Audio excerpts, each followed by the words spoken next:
Qədirxan bayramı möhtəşəm bir bayramdır.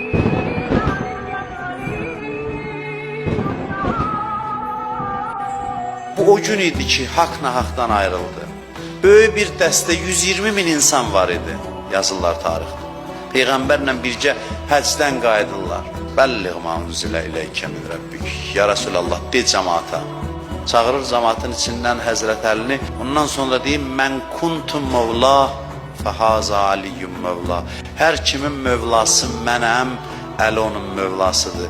Vilayət dünyada insanlara azadlıq bəxş edə biləcək yeganə düzəndir. Bunu insanlıq haçan başa düşəcək, onda xoşbəxt olacaq. Allah bizi vilayətə bağlananlardan qərar versin. Hamınızın bayramınızı təbrik edirəm. Allah bizi Əli ibn Əbi Talib əleyhissalamın vilayətindən kənara salmasın inşallah.